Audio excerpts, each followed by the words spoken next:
नमस्कार विद्यार्थी मित्रमैत्रिणींनो, आज आपण जाणीवपूर्वक आणखीन एका महत्त्वाच्या विषयाची व्हिडिओसाठी निवड केलेली आहे. ॲक्च्युअल परीक्षा सुरू झाल्यानंतर तुम्हाला उत्तरलेखन करावं लागणार आहे, पण ते उत्तरलेखन नेमकं अचूक आणि अर्थात प्रभावी व्हावं यासाठीची पहिली जी अट आहे ती म्हणजे प्रश्न काळजीपूर्वक वाचणं, तो समजून घेणं आणि त्या प्रश्नाची त्या माध्यमातून योग्य ती डिमांड किंवा मागणी ज्याला म्हणतो आपण तर ती अचूकपणे लक्षात घेणं. आणि या प्रक्रियेमध्ये जी बाब नितांत महत्वाची असते, म्हणूनच ते शीर्षक आपण दिलेलं आहे प्रश्नातील मूलभूत संकल्पना. म्हणजे प्रश्न जर नीट समजून घ्यायचा असेल, अचूकपणे समजून घ्यायचा असेल तर प्रश्नातले जे कीवर्ड्स आहेत ते तुम्हाला त्याची पूर्णपणे कल्पना असणार. पण बऱ्याच विद्यार्थ्यांना वर्णन करा, चर्चा करा, स्पष्ट करा, परीक्षण करा, मूल्यमापन करा अशा शब्दांच्या भिन्न भिन्न अर्थांच्या बाबतीमध्ये संभ्रम असतो. त्यामुळंच आपण हा आजच्या चर्चेसाठी महत्त्वाचा विषय म्हणून निवडलेला आहे आणि आपण थेट चर्चेकडे जाऊयात. संघ लोकसेवा आयोगाच्या आणि राज्यसेवा 2012 पूर्वी जो डिस्क्रिप्टिव्ह पॅटर्न होता तर त्या काळातल्या सामान्य अध्ययन, निबंध, भाषेचे पेपर, वैकल्पिक विषय अशा सगळ्या पेपरचा आधार घेऊन त्यातल्या 24 की टर्मचा मूलभूत संकल्पनांची निवड आपण केलेली आहे. मी पुन्हा एकदा तुम्हा सर्वांचं स्वागत करतो आणि आपण चर्चेला सुरुवात करूया.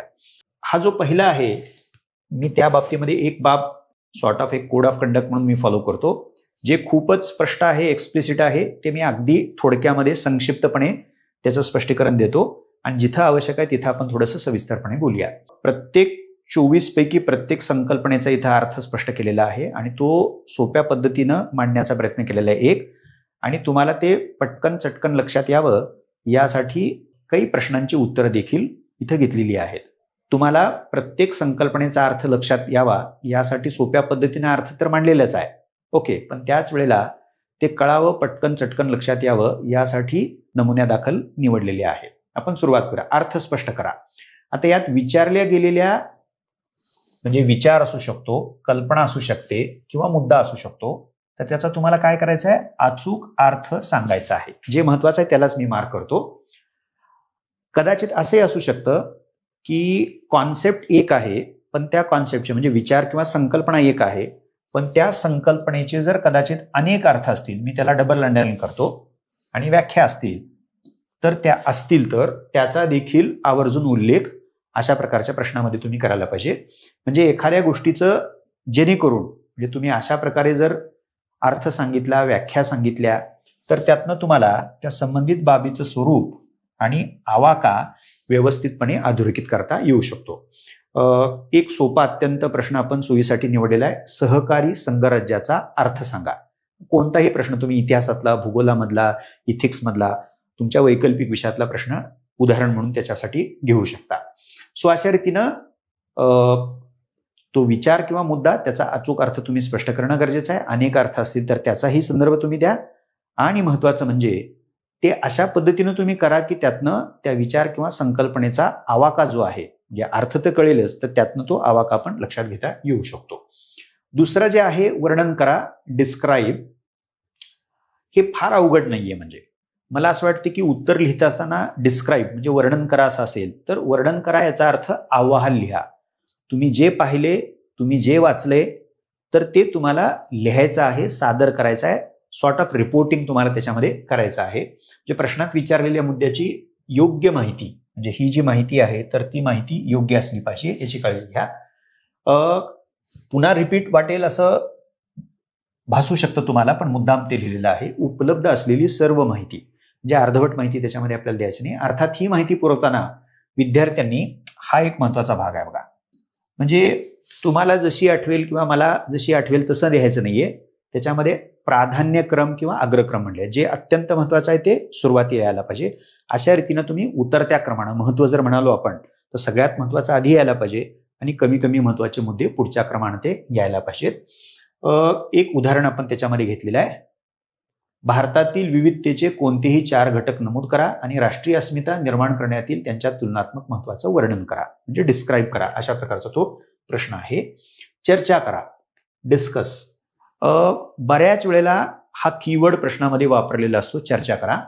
तर त्यात काय अपेक्षित आहे बघा, उपस्थित केलेल्या मुद्द्याबाबत डिस्कशनमध्ये जो काही मुद्दा तुम्हाला विचारलेला आहे तर त्याला खोलात जाऊन लिहिणं हे फार महत्वाचं आहे. म्हणजे डिटेलमध्ये चर्चा ही वरवरची असता कामा नये, चर्चा ही एकांगी असता कामा नये, तर ती चर्चा सखोल असली पाहिजे.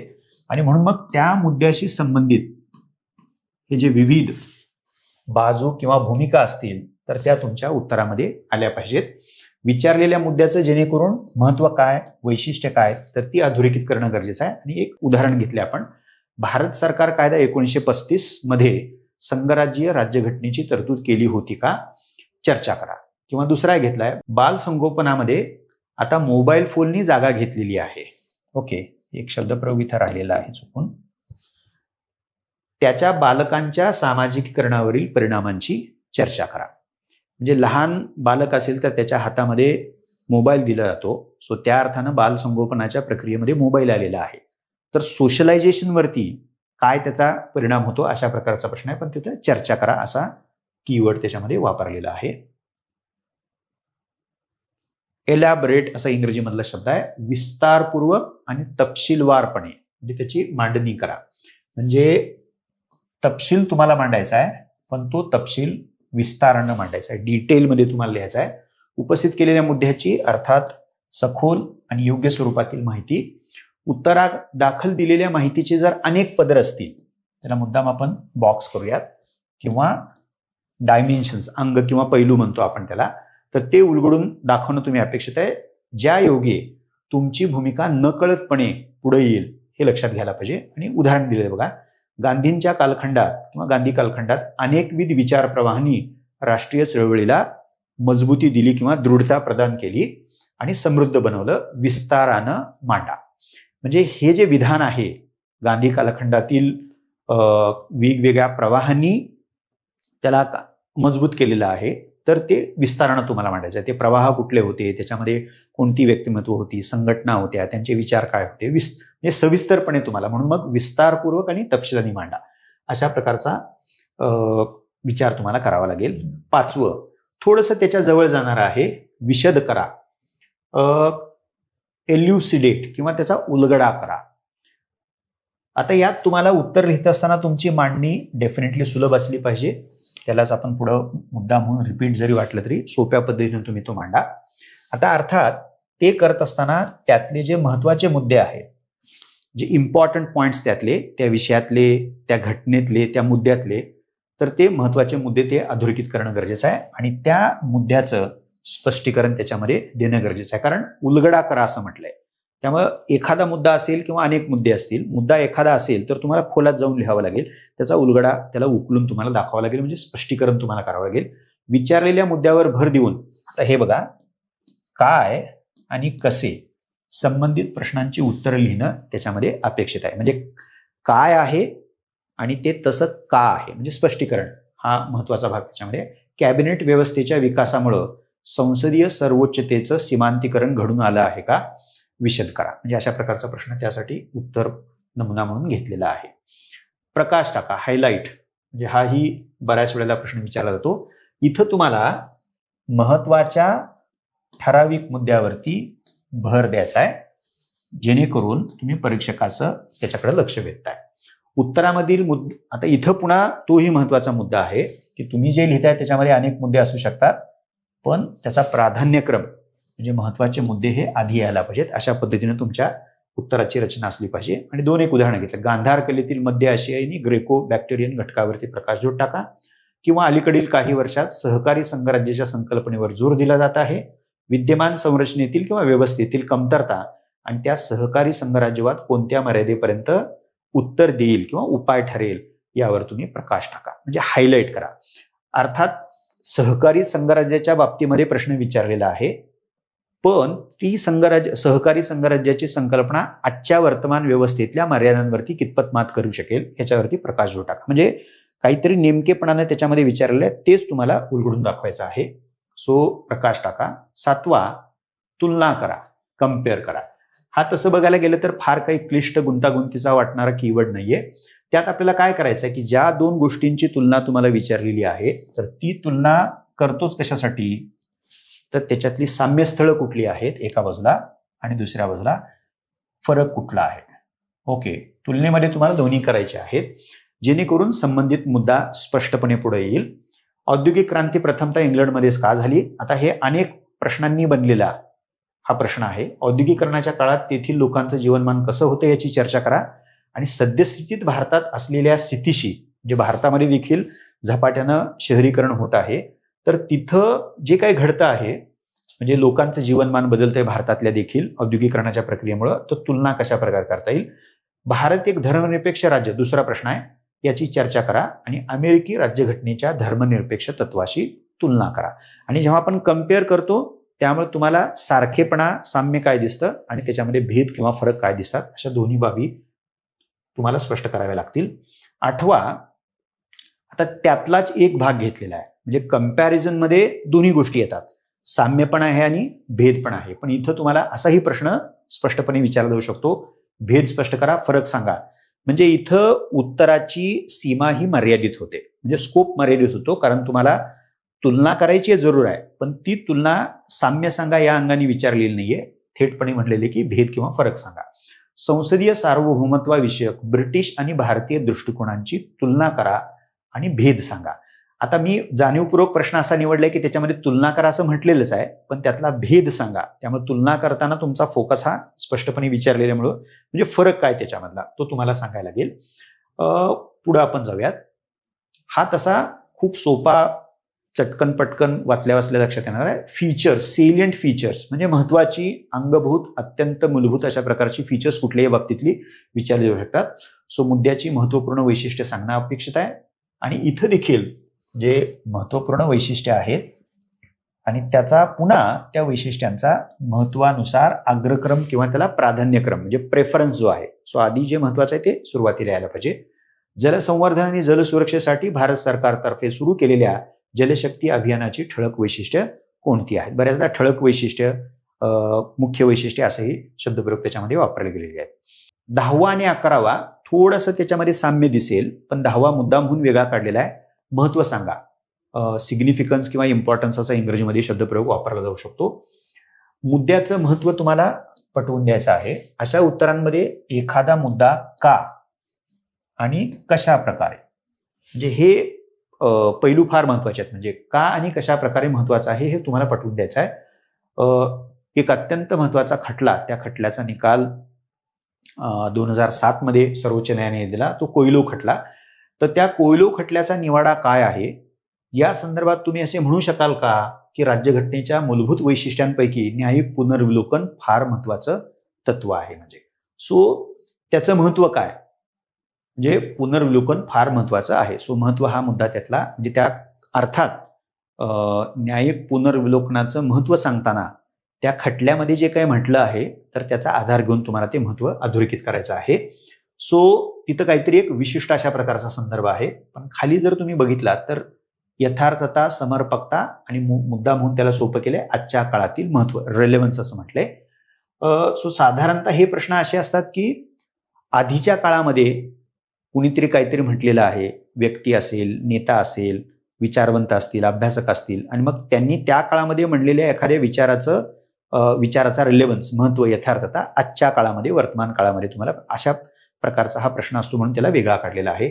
एखादा विचार, तत्व, धोरण इत्यादीच्या आजच्या काळातील महत्व वा समर्पकता याचं स्पष्टीकरण तुम्हाला द्यायचं आहे. सो हा विचार आधीचा आहे, त्याचं महत्व तुम्हाला आजच्या काळामध्ये मांडायचं आहे. पण पुढचा मुद्दा फार महत्वाचा आहे. ते करण्यासाठी काय, अर्थात त्यासाठी आजच्या काळातील समस्या व आव्हानं, म्हणजे याचं अचूक आणि नेमकं आकलन आपल्याला असलं पाहिजे. कारण ते जर नसेल, म्हणजे आजचा काळ, वर्तमान काळ काय आहे, त्याची त्यात कोणती आव्हानं आहेत हे जर मला नीट कळलं नाही तर त्या विचाराची समर्पकता आजच्या म्हणजे वर्तमान काळाच्या संदर्भात मांडणं हे अवघड आहे. आणि त्याचं एक उदाहरण आपण घेतलेलं आहे. गुजराल सिद्धांत म्हणजे काय, आज त्याची समर्पकता सांगा. म्हणजे किंवा दुसरे काय, महात्मा गांधींच्या विचारांचं समकालीन परिस्थितीतलं महत्व सांगा.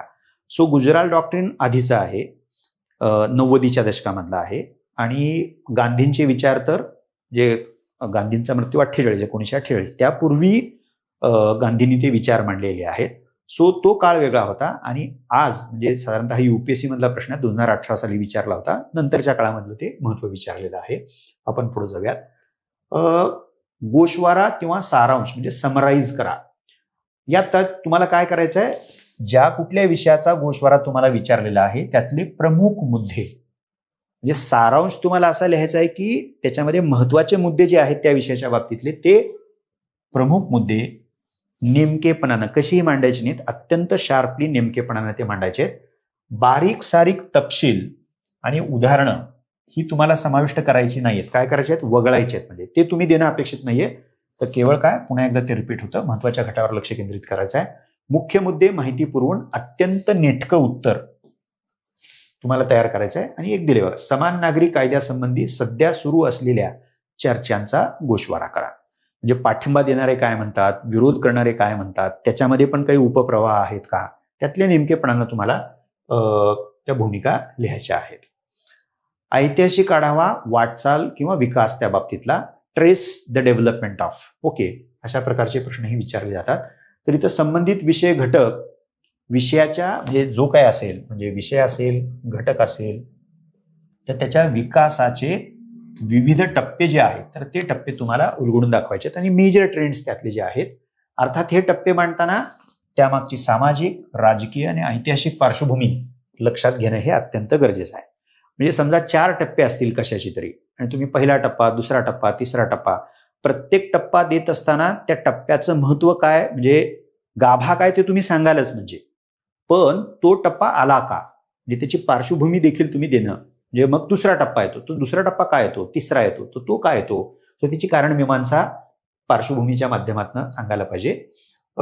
पुढे आपण जाऊयात. स्पष्ट करा. आता एक्सप्लेन करा याचा अर्थ सोपा जर लावायचा झाला तर कारण सांगा. ज्याच्या कशाविषयी आपल्याला स्पष्टीकरण विचारलेलं आहे त्याची कारणं तसं का झालेलं आहे, सो त्याची कारणमीमांसा करायची आहे. म्हणून स्पष्ट करा, कारण द्या, कारणमीमांसा करा. संबंधित मुद्द्याचे, प्रश्नाचे किंवा मुद्द्याचे किंवा विषयाचे तुम्हाला समाधानकारक स्पष्टीकरण द्यायचं आहे.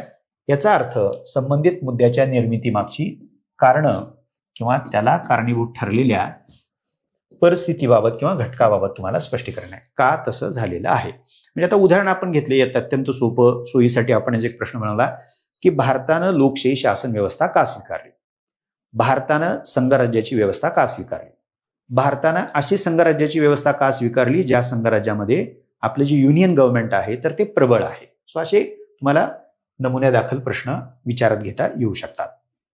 2 मी UPSCतलेच प्रश्न त्या बाबतीसाठी नमुना म्हणून घेतलेले आहेत. हैदराबाद आणि पुणे सारख्या स्मार्ट शहरासह भारतातील दशलक्ष लोकसंख्या असलेल्या शहरांमध्ये पुराची समस्या ती सातत्याने येते, म्हणजे प्रचंड पूर येतो, त्याची कारणं नोंदवा. म्हणजे शहरी पुराची कारणं नोंदवा. सोप्या भाषेमध्ये, भारतीय घटनेनं सत्ता विभाजनाचं काटेकोर तत्व न स्वीकारता, सेपरेशन ऑफ पॉवर असं म्हटलंय, म्हणजे 3 शासन शाखांमध्ये काटेकोरपणे सत्ता विभाजन न करता काय केले, नियंत्रण आणि संतुलनाचं तत्व स्वीकारलं आहे असं तुम्हाला वाटतं का, स्पष्ट करा. वाटत असेल तर का वाटतं आणि वाटत नसेल तर का नाही वाटत, म्हणजे कारण तुम्ही जी काही भूमिका घ्याल त्या बाबतीमध्ये पुढे जाऊयात आपण. आता हा एक फार महत्वाचा आहे, याच्याकडं म्हणजे खरं तर ते समजायला काही अवघड नाही हा कीवर्ड, पण जर त्याच्या त्या विशिष्टतेकडे जर आपण दुर्लक्ष केलं, लक्ष दिलं नाही तर मग आपलं उत्तर हे जसं अपेक्षित आहे इथं ते लिहिलं जाणार नाही.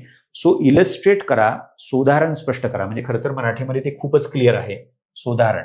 म्हणून मग विविध समर्पक आणि योग्य उदाहरणांच्या आणि वैशिष्ट्यांच्या मदतीने, उदाहरणं फार महत्वाचे, ते स्पष्ट करायचं आहे. समर्पक उदाहरणांची मदत तुम्हाला घ्यायची आहे. सार्वजनिक जीवनाची पायाभूत तत्व कोणती, उदाहरण घेतले, यापैकी कोणतीही 3 तत्व उदाहरणासहित तुम्ही स्पष्ट करा. म्हणजे तुम्ही असं म्हणाल की प्रामाणिकपणा आहे, सचोटी आहे, त्याच्यानंतर सत्यप्रियता आहे. सो असे तुम्ही जर मूल्य मानत असाल तर मग ती मूल्य उदाहरणासह तुम्हाला सांगायचे. अर्धन्यायिक संस्था म्हणजे काय, म्हणजे क्वाझाय ज्युडिशियल बॉडीज म्हणजे काय, ते ठोस उदाहरणाच्या जे उदाहरण आहेत बघा तिथं. सो इलस्ट्रेट, उदाहरण स्पष्ट करा. उदाहरणं फार महत्वाचे आहेत आणि GS मध्ये ते अत्यंत महत्वाची भूमिका बजावतात. युक्तिवाद मांडा. काही प्रश्न असे असतात, आर्ग्यू किंवा प्रेझेंट युअर आर्ग्युमेंट, अशा पद्धतीने पण ते विचारले जाऊ शकतात. किंवा त्याला थोडंसं वेगळं, तुम्हाला मान्य आहे का, म्हणजे डू यू ॲग्री विथ, म्हणजे संबंधित कल्पना मुद्दा अथवा सिद्धांत याच्या समर्थनार्थ तुम्हाला युक्तिवाद करायचा आहे, जेणेकरून इतरांचा तुमच्या मताला पाठिंबा मिळेल. म्हणजे ओके, सो जी भूमिका तुम्ही घेणार आहात त्या भूमिकेच्या समर्थनार्थ तुम्हाला आधार पुरवायचा आहे. संबंधित मुद्द्याला केंद्रस्थानी ठेवून एक भूमिका तुम्ही घेणं अपेक्षित आहे. म्हणजे भूमिका फार महत्वाची आहे. भूमिका तुमची सज्जड होऊ शकते, मजबूत होऊ शकते, जर तुम्ही त्या बाजूनं असणारी कारणं, स्पष्टीकरण आणि उदाहरणं त्याला आधार म्हणून दिला तर. सो आता अर्थात बऱ्याच जणांना एक असा प्रश्न पण असतो की प्रश्नात काहीतरी एका बाजूनं विधान दिलेलं आहे, पण जर तुम्हाला त्याच्या विरुद्ध युक्तिवाद मांडायचा आहे तर तेही तुम्ही करू शकता. त्यामुळे विद्यार्थी प्रश्नात मांडलेल्या भूमिकेच्या विरुद्ध देखील भूमिका, पण अर्थात काय लिहिले बघा इथं, साधार. तुम्ही विरुद्ध भूमिका पण घेऊ शकता, पण त्याला तुम्ही आधार पुरवला पाहिजे. उदाहरण दिले बघा, भारतात कार्यकारी मंडळाच्या उत्तरदायित्वाची हमी देण्यात संसद किती सक्षम आहे, तुमचा युक्तिवाद मांडा. म्हणजे आपल्याकडे संसद आहे, कायदे मंडळ, दुसऱ्या बाजूला कार्यकारी मंडळ आहे. आणि संसदीय पद्धतीचे एक महत्वाचं वैशिष्ट्य आहे की कार्यकारी मंडळ हे सामुदायिकरित्या संसदेला म्हणजे कायदे मंडळाला जबाबदार असतं. तर संसद किती प्रमाणामध्ये तसं करण्यामध्ये, त्याची हमी देण्यामध्ये सक्षम ठरते, त्याबाबत तुम्हाला जे म्हणायचं आहे, होय किंवा नाही, किंवा होय पण त्यामध्ये काही उणिवा आहेत, जी काही भूमिका तुम्ही ठरवाल तर ती भूमिका स्पष्टपणे मांडावी लागेल आणि त्या भूमिकेला तुम्हाला आधार तिथं जे लिहिलेले आहेत बघा, कारण काय, त्याचं स्पष्टीकरण आणि उदाहरणं या माध्यमातून तुम्ही ते उलगडू शकता. हा त्याच्याही थोडासा जवळ जाणारच आहे. एखाद्या बाबतीमध्ये तुम्हाला पुन्हा पुन्हा भूमिका घ्यायची आहे, पण ती भूमिका घेताना काहीतरी तुम्हाला विचारलेलं आहे की कितपत, कोणत्या मर्यादेपर्यंत, शीर्षकच तसा बघा. इथं एक ठोस पुन्हा भूमिका आणि ठोस आणि स्पष्ट भूमिका डेफिनेटली त्या बाबतीत घ्यायचा आहे. पण ही भूमिका मांडताना ह्याचं भान आपण ठेवायला पाहिजे की आपण जी भूमिका घेणार आहोत, आपण जो युक्तिवाद मांडणार आहोत त्याच्या विरोधी, त्याच्या उलट वेगळे बाजूचे देखील आपल्याला काय करायचं आहे, भान ठेवायचं आहे. म्हणजे कारण ते मनामध्ये ठेवून आपल्याला त्याचं उत्तर आपल्या भूमिकेतनं द्यायचं आहे. त्यामुळे आपल्या भूमिकेचं समर्थन करताना अत्यंत काळजीपूर्वकरित्या सर्व दाव्यांचा अभ्यास केल्यानंतर विद्यार्थ्यांनी स्वतःचं मत मांडायला पाहिजे. कारण कोणत्या मर्यादेपर्यंत किंवा तुम्हास मान्य आहे का, असं जर असेल तर मान्य आहे का, पूर्णता मान्य आहे का, का मर्यादित अर्थानं मान्य आहे, आणि तसं ते का आहे. म्हणजे तुमच्या मते भारतातील सत्तेच्या विकेंद्रीकरणामुळे, उदाहरण घेतलंय, तळ पातळीवरील कारभार प्रक्रियेची परिस्थिती कितपत बदललेली आहे. म्हणजे ग्रासरूट डेमोक्रेसी हिच्यामध्ये फरक किती झालेला आहे. दुसरे घेतले, संसदीय समिती व्यवस्थेची संरचना स्पष्ट करा आणि भारतीय संसदेच्या संस्थी भवनात वित्तीय समित्यांनी कितपत मदत केलेली आहे. म्हणजे सो अशा प्रकारे तुम्हाला नेमकेपणानं प्रश्नामध्ये काहीतरी भूमिका घ्यायची आहे, पण ती कितपत, किती प्रमाणामध्ये, त्याला तुम्हाला अर्थातच आधार द्यावा लागेल. सो हा 17वा 16व्या प्रश्नाला ओव्हरलॅप होणार आहे. पुन्हा हा त्यालाच म्हणजे स्पष्टपणे असा एक कीवर्ड वापरला जाऊ शकतो म्हणून त्याला वेगळं केलेलं आहे. सो 16, 17, 18 याच्यामध्ये तुम्हाला बरंचसं साम्य दिसेल. संबंधित मुद्द्याबाबत तुम्हाला स्पष्ट अशा प्रकारचे सुस्पष्ट मत मांडायचं आहे. पुन्हा समर्थनार्थ काही दाखले आणि उदाहरणं याचा आधार घ्यायचा आहे, जेणेकरून आपला मुद्दा बरोबर आहे हे पटवून तुम्हाला देता यायला पाहिजे. अशा प्रकारच्या उत्तरामध्ये आपली भूमिका स्पष्ट करण्यासाठी आणि त्याच्या समर्थनार्थ, म्हणजे ह्याला रिपिटेटिव्हली मी बॉक्स करतोय, आधार. तुम्हाला जे म्हणायचं आहे ते तुम्ही म्हणू शकता, पण साधार आपल्याला ते म्हणता यायला पाहिजे. आधार आकडेवारीचा असू शकतो, आधार समर्पक उदाहरणांचा असू शकतो, आधार अहवालातील निरीक्षणाचा असू शकतो, अहवाल अभ्यासक असतील किंवा औपचारिक संस्था असतील तर त्या संस्थांनी मांडलेल्या मताचा असू शकतो, निर्णयांचा असू शकतो. आधार हे वेगवेगळ्या रूपामध्ये असू शकतात. ओके, आपण जाऊयात पुढं. समर्थन द्या म्हणजे तुम्हाला विशिष्ट पद्धतीनं पोझिशन घ्या, अमुक अमुक बाबीचं समर्थन द्या, म्हणजे त्याच्या बाजूनी युक्तिवाद मांडण्यासाठी विचारलं जातं. म्हणजे तसाच तुम्ही मांडावा, म्हणजे अशी तुमच्याकडनं अपेक्षा असते. उत्तरातील मुद्द्याच्या समर्थनार्थ योग्य, संतुलित आणि तार्किक मतं तुम्हाला मांडता यायला पाहिजे. तसेच मांडलेल्या मताच्या निष्कर्षणाच्या, पुन्हा तिथे येतं बघा, समर्थनार्थ योग्य ते दाखले, उदाहरणं आणि कारणं तुम्हाला सांगता यायला पाहिजे. त्याच्यात तपशील पण ऍड करा. उदाहरण घेतले बघा, सहिष्णुता, समावेशकता आणि विविधता, त्याला बहुलता असे शब्दप्रयोग वापरू शकता. हे भारतीय धर्मनिरपेक्षतेच्या निर्मितीतील कळीचे घटक आहेत का? आपल्या उत्तराचं समर्थन करा. म्हणजे ओके, म्हणजे आता अर्थात इथं थोडा स्कोप तुम्हाला आहे, हे असं आहे का प्रश्नचिन्ह विचारलेलं आहे आणि मग आपल्या उत्तराचं मग आहे का, जर तुम्ही होय असं म्हणणार असाल तर समर्थन करा आणि नाही असं म्हणणार असाल तर समर्थन करा. त्यामुळे हे थोडेसे ओव्हरलॅप होणारे सगळे प्रश्न आहेत. कमेंट, इथं विद्यार्थ्यांच्या संदर्भात बऱ्याचदा गोंधळ उडतो, म्हणजे विद्यार्थ्यांना गोंधळ उडतो हा कीवर्ड लक्षात घेत असताना. डिस्क्राईब म्हणजे वर्णन करा, तुम्हाला अहवाल मांडायचा आहे. स्पष्ट करामध्ये कारण सांगायची आहे. ओके, आता कमेंट आहे तर कमेंटमध्ये तुमचं मत विचारलेलं आहे, त्यामुळे आधी आपण त्याचा अर्थ बघूयात. या एखाद्या मुद्द्यावरती आपलं मत अथवा प्रतिक्रिया व्यक्त करायची आहे. म्हणजे तो मुद्दा डिटेल स्पष्ट करायचा नाहीये, त्या मुद्द्याचा नुसता तुम्हाला रिपोर्ट किंवा अहवाल द्यायचा नाहीये. तो मुद्दा अगदी थोडक्यामध्ये तुम्ही सांगाल, अगदी संक्षिप्त, कारण तो मुद्दा उलगडून दाखवणं प्रश्नाचा फोकसच नाहीये. तो मुद्दा माहिती आहे हे अपेक्षित आहे किंवा गृहीत आहे, त्यामुळे थोडक्यात तुम्ही सांगा. म्हणजे 30% जरी तुम्ही एक्सप्लेनेशन केलं, स्पष्टीकरण दिलं तरी ते पुरेसं आहे. पण त्याच्याविषयी तुम्हाला काय वाटतं, म्हणजे त्या मुद्द्याबद्दलचं मत तुम्हाला सांगायचं आहे. सो पुन्हा मी ते रिपीटेटिव्ह लिहिले, तुम्ही मत मांडणं आणि मग ते मत त्याच्यात काय असायला पाहिजे की तो जो काही मुद्दा आहे त्याच्या मागचा तर्क काय, त्याच्या मागचं कारण काय, त्याच्यातल्या जर काही समजा उणिवा असतील, मर्यादा असतील तर ते पण तुमच्या कमेंटमध्ये यायला पाहिजे.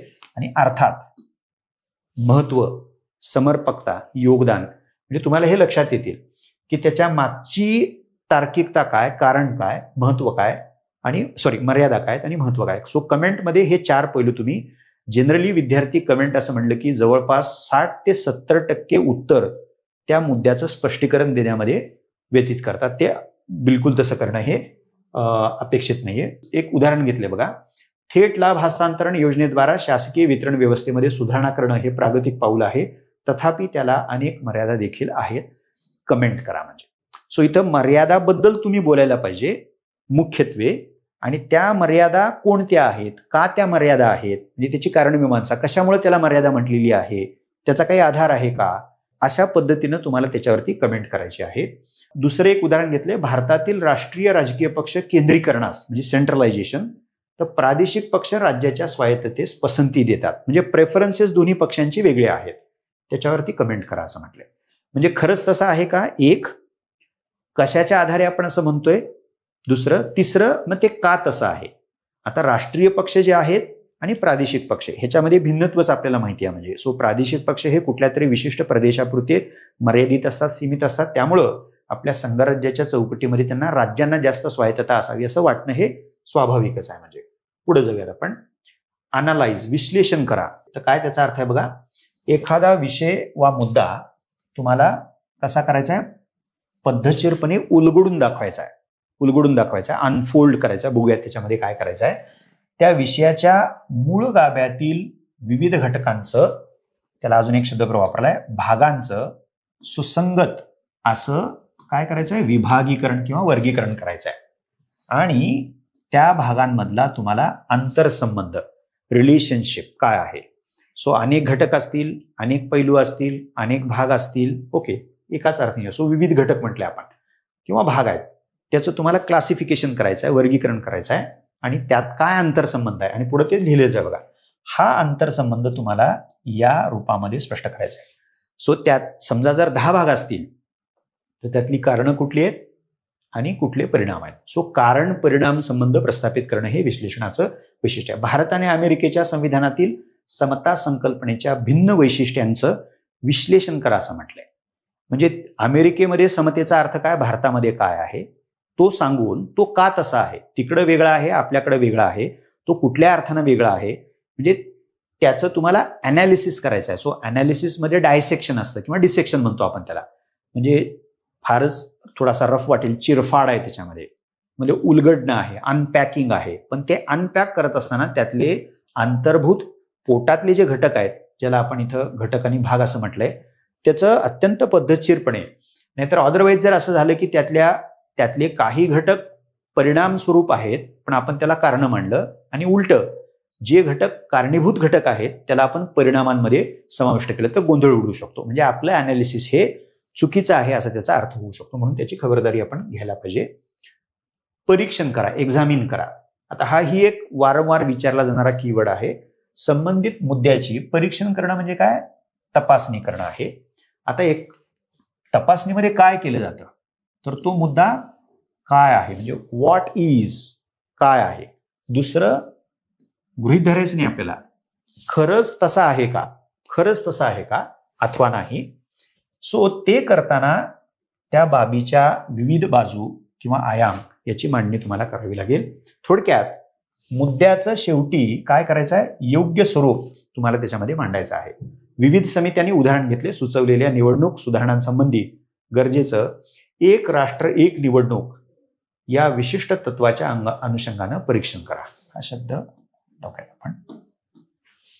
ओके, विविध समित्यांनी सुचवलेल्या निवडणूक सुधारणासंबंधी वन नेशन वन इलेक्शन म्हणजे एक राष्ट्र एक निवडणूक या विशिष्ट तत्वाच्या अनुषंगानं परीक्षण करा.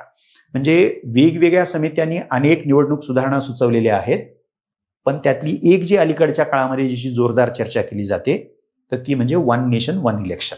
ओके, तर त्या इतर समित्यांनी निवडणूक सुधारणांसंबंधी जे काही सुचवलेलं आहे उपाय, तर त्या कॉन्टेक्स्टमध्ये ह्या एका विशिष्ट बाबीचं परीक्षण करा असं म्हटलंय. सो परीक्षण करा म्हणजे आपल्याला तपासणी करायची आहे, जसे डॉक्टर करतात. वैद्यकीय परिभाषेमध्ये आपण बघू शकतो काय आहे, ओके, आणि का आहे. म्हणजे लक्षणं रोगाची दिसत आहेत, पण रोग नेमका काय आहे आणि तो कशामुळे झालेला आहे, म्हणजे हे डायग्नोसिस जे आहे, हे डायग्नोसिस फारच त्याच्यामध्ये महत्वाचं आहे. आणि त्याच्यात कदाचित वेगवेगळ्या बाजू ओके तुम्हाला त्या मुद्द्याच्या विषयाच्या बाबतीमध्ये दिसू शकतात, जेणेकरून त्या मुद्द्याचं योग्य रूप जे आहे जसं आहे, ज्या कारणामुळे आहे ते तुम्हाला त्या परीक्षणाच्या अंती, तपासणीच्या अंती मांडायचं आहे. सो अशा रीतीनं एक्झामिनेशन करा, मूल्यमापन करा, इव्हॅल्युएट, मूल्यांकन, मूल्यमापन असे दोन्ही शब्दप्रयोग साधारणतः वापरले जातात. ह्याच्यामध्ये मुद्द्याला जर दोन बाजू असतील तर त्या दोन्ही बाजू ओके सोप्या भाषेमध्ये त्याचे फायदे आणि तोटे, गुण दोष ओके त्या योगे आपली भूमिका त्याच्यामध्ये स्पष्ट करणं आवश्यक आहे. शीतयुद्धोत्तर आंतरराष्ट्रीय परिस्थितीच्या संदर्भात भारताच्या पूर्वेकडे पहा धोरणाच्या आर्थिक आणि व्यूहनीतित्मक आयामाचं मूल्यमापन करा असं म्हटलंय. ओके, आता बघा, शीतयुद्धोत्तर आंतरराष्ट्रीय परिस्थितीच्या संदर्भात म्हणजे प्रश्नातच तसं म्हणलंय, पोस्ट कोल्ड वॉर आणि त्या काळातली आंतरराष्ट्रीय परिस्थिती. ओके, म्हणजे हा एक कॉन्टेक्स्ट दिलाय त्यांनी. भारताच्या पूर्वेकडे बघा म्हणजे भारताचं लुकिस्ट पॉलिसी हे धोरण म्हणजे त्या बदललेल्या पार्श्वभूमीवर येतं. आता त्याचं काय, आर्थिक आणि व्यूहनीतित्मक म्हणजे इकॉनॉमिक आणि स्ट्रॅटेजिक ओके आयामाचं, डायमेन्शनचं इव्हॅल्युएशन करा. म्हणजे सो प्रश्न खूप काळजीपूर्वक आपल्याला वाचावा लागेल. मूल्यमापन करायचं आहे, कीवर्ड काय आहे, मूल्यमापन करायचं आहे, पण ते मूल्यमापन कशाचं करायचं आहे, कशाच्या संदर्भात करायचं आहे हे पण भान आपण त्याच्यामध्ये डेफिनेटली ठेवलं पाहिजे. म्हणजे ओके, सो अशा रीतीनं ही असेसमेंट तुम्हाला करता येऊ शकते. अजून एक प्रश्न घेतलेल्या सोयीसाठी, स्थानिक शासनाचा एक भाग म्हणून भारतातील पंचायत राज व्यवस्थेच्या महत्वाचं मूल्यांकन करा. ओके, सो प्रश्न हा स्थानिक स्वराज्य संस्थांबद्दल आहे, त्याच्यामध्ये काही डाऊटच नाही. स्थानिक शासनाचा एक भाग म्हणून, पण विचारले कशाबद्दल, पंचायती राज म्हणजे ज्या ग्रामीण आहेत, महत्वाचं मूल्यांकन करा. सो ग्रामीण स्थानिक शासन संस्था म्हणजे पंचायती राज स्थानिक शासनाचा भाग म्हणून त्या कशा महत्वाच्या आहेत, म्हणजे त्याचं महत्व तुम्हाला कुठल्या कुठल्या अर्थाने तुम्हाला ते जाणवतं ते स्पष्ट करायचं आहे. आणि शेवट हा जो आहे क्रिटिसाइज, म्हणजे हा देखील बऱ्याच वेळेला कीवर्ड प्रश्नामध्ये वापरला जातो आणि त्याच्यात अजून एक मुद्दा आपण त्याच्यात लिहिलेलाच आहे, त्यात काय काय येतं बघूयात. जो काही मुद्दा आहे तर त्या मुद्द्याची सखोल चिकित्सा म्हणजे त्याची टीका समीक्षा करणं अपेक्षित आहे. म्हणजे संबंधित मुद्द्याच्या मर्यादा काय आहेत, त्याचे दुष्परिणाम काय आहेत, उणिवा काय आहेत, धोके काय आहेत आणि तोटे काय आहेत, हे समान अर्थाने शब्दप्रयोग वापरलेले आहेत. त्याची पडती बाजू, लिमिटिंग बाजू ज्याला मानतो आपण, तर त्या बाजू तुम्ही विचारात घेणं अपेक्षित आहे. हा एक मुख्य भाग झाला. म्हणजे टीका करायची आहे, चिकित्सा करायची आहे, उणिवा त्यातल्या अधोरेखित करायची आहेत, त्याची पडती बाजू जी आहे, उणिवाची, दोषांची बाजू आपल्याला करायचा आहे. हा शब्द वापरून बऱ्याचदा आयोग, जीएस असेल, एसए मध्ये देखील विचारलं जाऊ शकतं. वैकल्पिक विषयामध्ये प्रश्न काय विचारतो बघा, चिकित्सक स्पष्टीकरण म्हणजे क्रिटिकल एक्सप्लेनेशन, क्रिटिकल इव्हॅल्युएशन म्हणजे चिकित्सक मूल्यमापन, चिकित्सक परीक्षण म्हणजे एक्झामिनेशन आहे पण क्रिटिकल. सो